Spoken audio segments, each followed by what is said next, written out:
Ali Mohammad Khan to ask one supplementary question. Sir मैं शाहिद साहब को रिक्वेस्ट ही की थी इसके बाद कि मिनिस्टर साहब उनको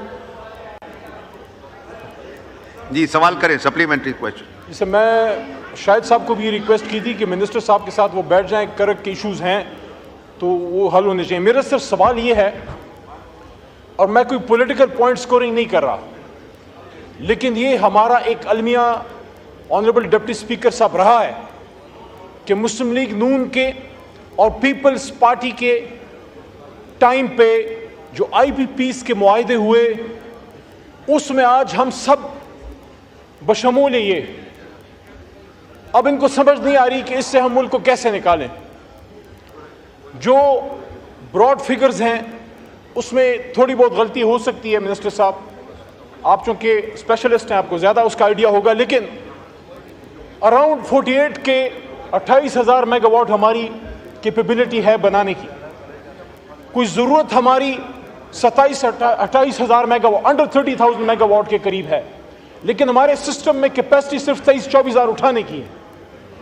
उस पर भी काम की ज़रूरत है कि अगर आज हमारी ये IPPs ये 48,000 या 45,000 मेगावाट बिजली बनाना शुरू भी कर दें तो बदकिस्मती से हमारे सिस्टम में कैपेबिलिटी नहीं है कि उसको सस्टेन कर सकें। उस तरफ आता हूं। सवाल से ज्यादा सजेशन है। ऑनरेबल पटेल साहब नाम लिया था कि उनको भी मौका मिल जाए बात करने का। जनाब डिप्टी स्पीकर साहब, मेरी रिकमेंडेशन ये है कि IPPs का ये मामला, जिस तरह मुसद्दिक साहब फरमा भी रहे हैं कि ये सेंसिटिव मामला भी है, तो इस पर आप बहुत ज्यादा ओपन बात भी नहीं कर सकते, लेकिन मेरी रिकमेंडेशन ये है कि तनकीद की बजाय आप इस ऐवान से तजावीज लें, अपोजिशन बेंचेस से भी लें, गवर्नमेंट बेंचेस से भी लें। IPPs के इस वसी ये जो एक बहुत बड़ा एक दलदल है जिसमें पाकिस्तान डूब चुका है, जिससे निकलने का अब हमें कोई रास्ता नहीं मिल रहा, आप एनर्जी की स्टैंडिंग कमेटी की एक स्पेशल कमेटी बनाइए, उसमें अपोजिशन से, गवर्नमेंट बेंचेस से और स्पेशलिस्ट से तजावीज लीजिए और उन तजावीज की रोशनी में आप पॉलिसी बनाइए कि तनकीद तो हम कर लेंगे, आप उसका कोई जवाब भी दे देंगे, लेकिन अब इस IPPs के मसले से निकलना कैसे है कि इस वक्त आधी से ज्यादा बिजली बन नहीं रही जिसके हम पैसे दे रहे हैं, वो बिजली जो बन ही नहीं रही उसके हम पैसे दे रहे हैं, और वो एक गरीब मुल्क को पैसे दे रहा है। उससे निकलने की पॉलिसी के लिए ये पार्लियामेंट अपना किरदार अदा करे, पॉलिसी बनाए, रिकमेंडेशंस दे और उसके बाद। ठीक है, मिनिस्टर एनर्जी।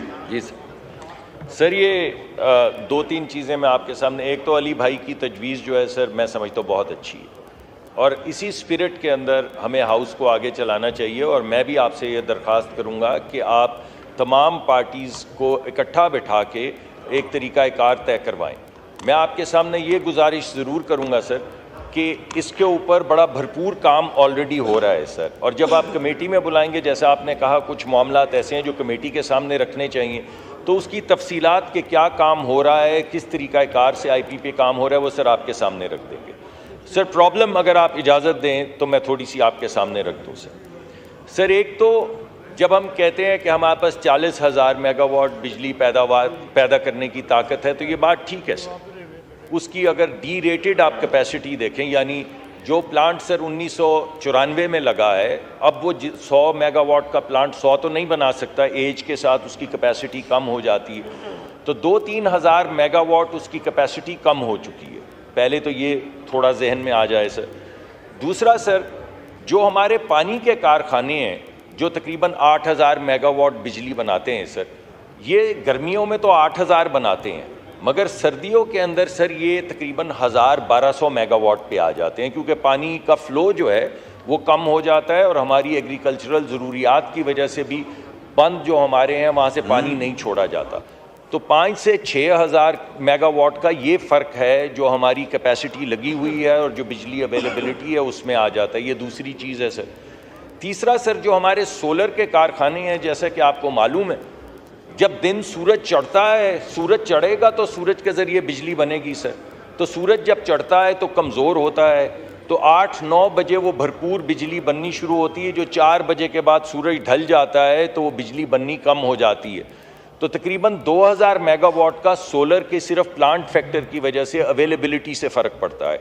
तो जब आप ये सब मिला लेते हैं तो जो हम जिस चीज़ को सर 40 या 41 हज़ार मेगावाट की पैदावारी ताकत कह रहे हैं, वो असल जो हमारे पास अवेलेबल फॉर एग्जांपल जून के अंदर जो रह जाता है वो तकरीबन 30 हज़ार के करीब रह जाता है सर। उसके अंदर फिर जिन जगहों से हमें बिजली के पैसे नहीं मिल रहे होते, बाज़ फीडर्स ऐसे हैं सर जहाँ पे 80-80%, 90-90% आप समझ लें नुकसान होता है या चोरी होती है, तो वहाँ पे एक पॉलिसी के ज़रिए, जो पॉलिसी सर कई हुकूमतों ने फॉलो की है, उसके ज़रिए वहाँ पे लोड शेडिंग इजाफी की जाती है। तो 2-3 हज़ार वो मेगावाट है। जहाँ तक सर स्ट्रेंथनिंग की बात की अली भाई ने, बिल्कुल ठीक है सर, हमें अपने ग्रिड को, ट्रांसमिशन को स्ट्रेंथन करना चाहिए। जब आप कमेटी में लेकर, लेकिन मैंने सर आपको 40 हज़ार से मैं तकरीबन 28-30 हज़ार तक आपको मैंने बता दिया कि जो लगी हुई कैपेसिटी है और जो बिजली पैदावार होती है उसमें फ़र्क क्या है। एक सर अगर आपकी इजाज़त हो तो एक बात और जी सर, वो ये है, ये बात तो बिल्कुल ठीक है सर कि हम कैपेसिटी पेमेंट करते हैं, इसके बावजूद कि बिजली नहीं लेते हैं सर हमारी गर्मियों में बिजली की ज़रूरत 30 हज़ार मेगावाट है, आप सबको मालूम है सर।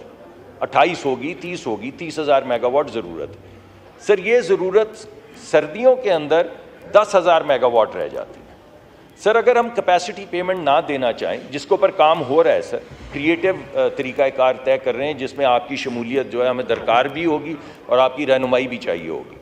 लेकिन सर अगर हम सिर्फ 10 हज़ार मेगावाट बिजली लगाएं तो फिर हमें कोई कैपेसिटी नहीं देनी पड़ेगी, क्योंकि 10 हज़ार तो पूरा साल चलती है सर।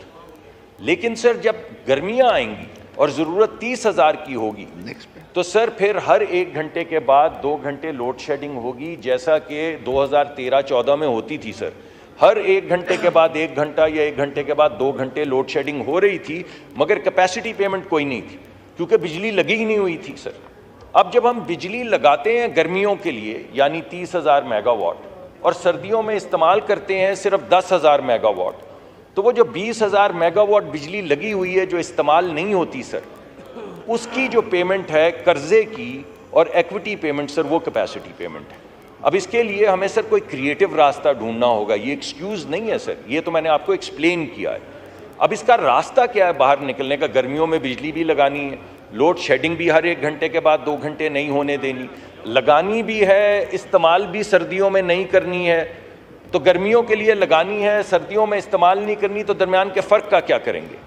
उसके लिए सर कुछ क्रिएटिव रास्ते हैं, कुछ तजावीज़ टेबल पे हैं, कुछ आपके मुशावरत से सर उनको फाइनलाइज़ करेंगे और इंशाल्लाह इसके लिए कोई रास्ता निकालेंगे। लेकिन वजह यह है कि हम लगाते हैं 30 हज़ार, सर्दियों में इस्तेमाल करते हैं 10-11 हज़ार। फ़र्क है सर 19 हज़ार का या 20 हज़ार का, वो फ़र्क है कैपेसिटी पेमेंट, क्योंकि उसका जो कर्जा है और उसकी जो इक्विटी पेमेंट है वो है सर। शुक्रिया।